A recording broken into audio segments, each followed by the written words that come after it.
the dance style I do is the grass dance, the old style grass dance. When I was a young guy, I started watching video, and back then I like it the way he danced. I think in myself, oh, let's do this, let's try this grass dance, see where we can add, where we can stand by, and how we do it. Back then, it's popular. Nowadays, it's fading away because the new generation is coming up now. They got all kinds of gadgets going on, so the old style's getting faded away. That's one thing I don't like it, but that's up to them. That's up to me, I dance whenever I want to dance. I dance for the people. I dance for the kids. I dance for, old ladies, old people, old men. I dance. I love to dance. I dance around them.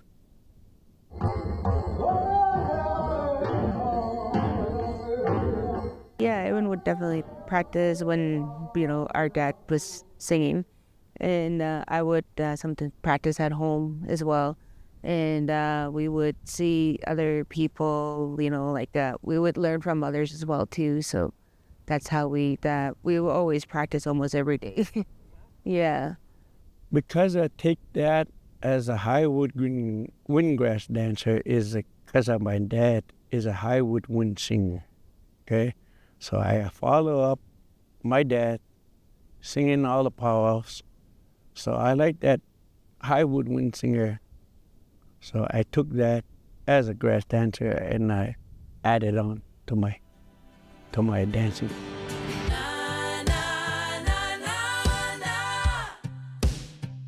When we rise up, we rise together.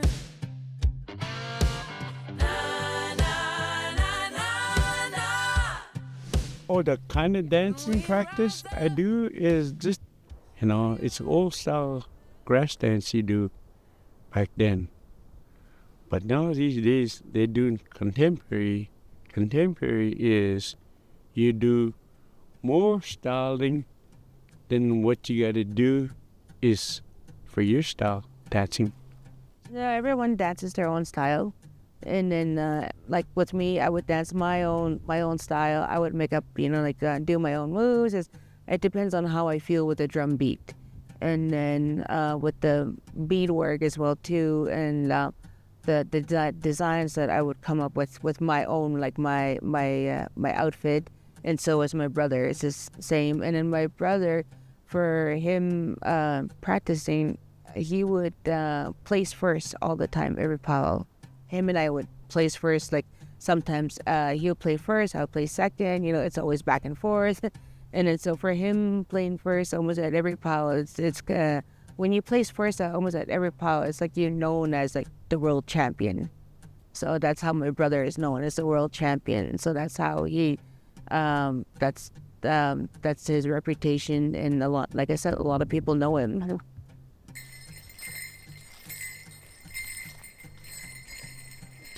Basically just practice at home, or you can go back in the mountains or back in the little country there. You can dance with it. You can practice with it. And how the grass grow when you look at it, and you'll dance like that. Now these days, I say when you look at the movie, is you can do this. So a person, small guy, can tell you dance. He can dance for you. That's how we go about grass dancing. Today, I don't trying to copy those kind of guys, and trying to have some moves and all that. Yeah, but no, I don't dance like that. No, I just dance normal.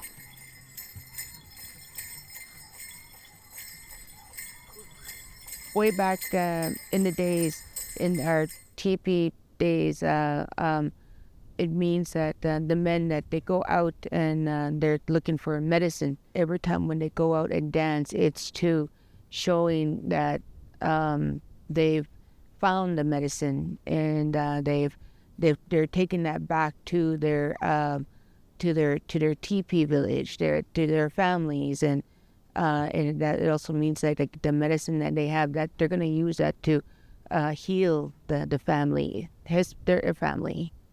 So that's why my brother has been dancing grass, and he really like, I can tell that it really makes him like proud, and I can see that he's always happy, and it always puts a big smile in his face.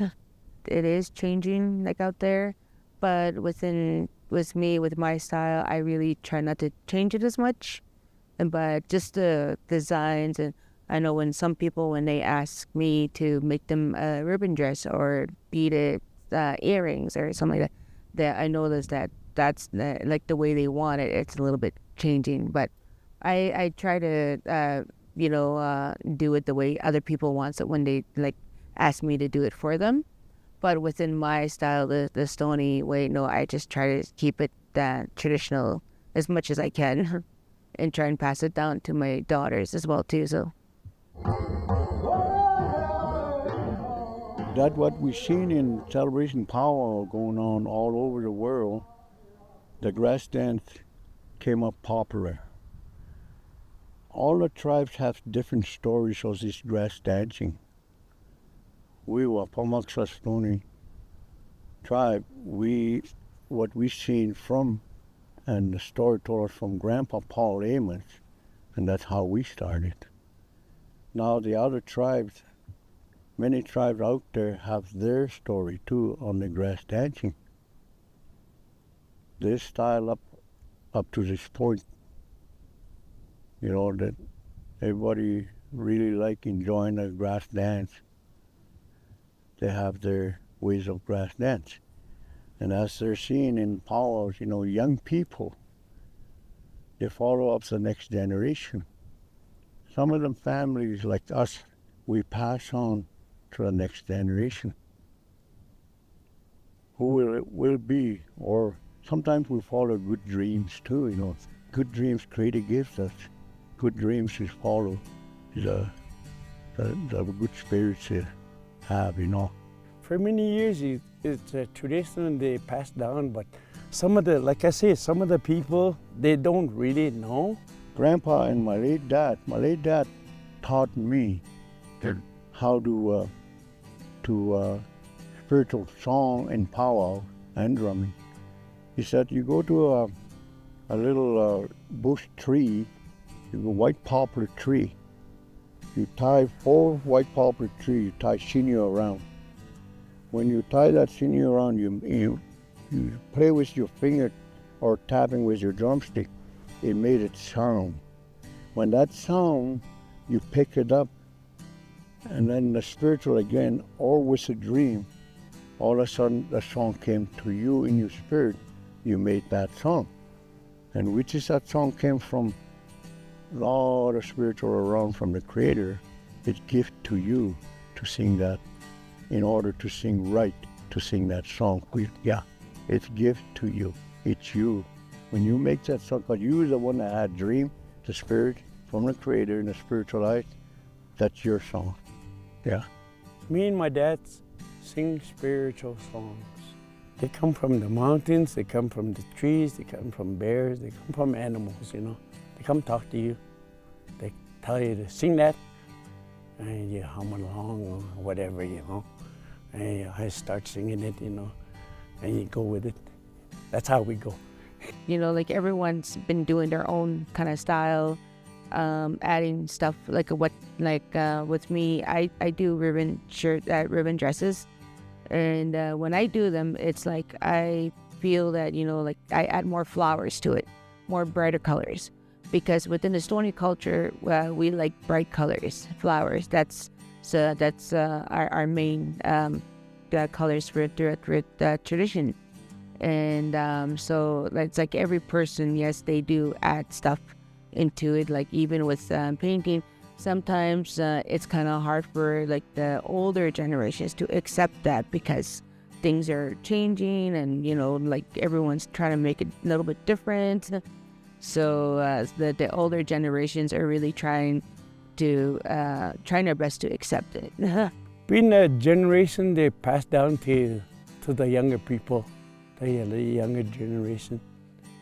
As we go everywhere to Indian land country, if we an elder to a younger person, they pass you down. That's how it get passed down here, I think. Treffy's son, the other boy, is a chicken dancer. You remember? Yes. The one's got a I can watch me dance. chicken.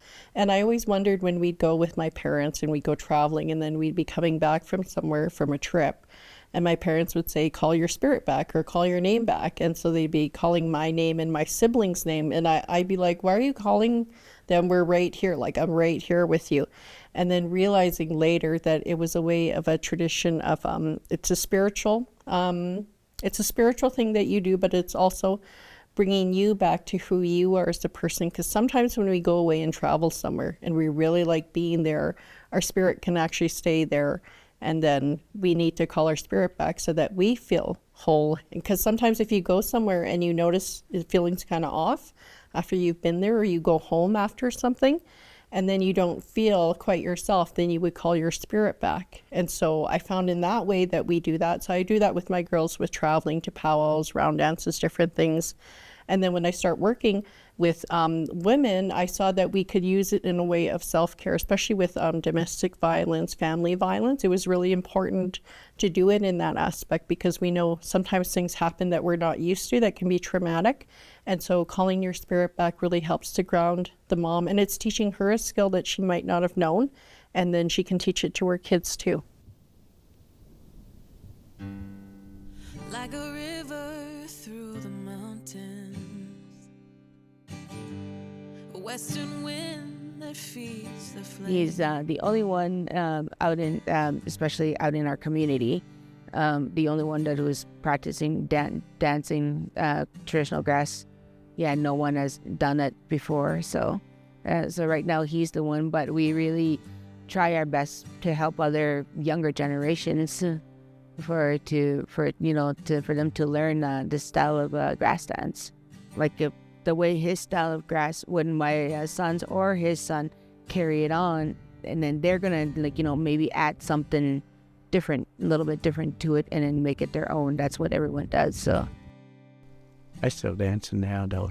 I try to keep up with them, and I'll be dancing till whenever.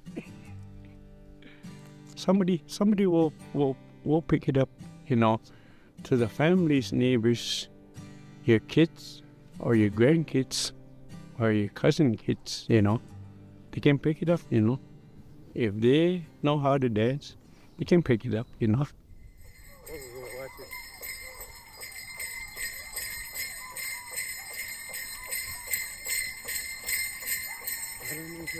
like these books.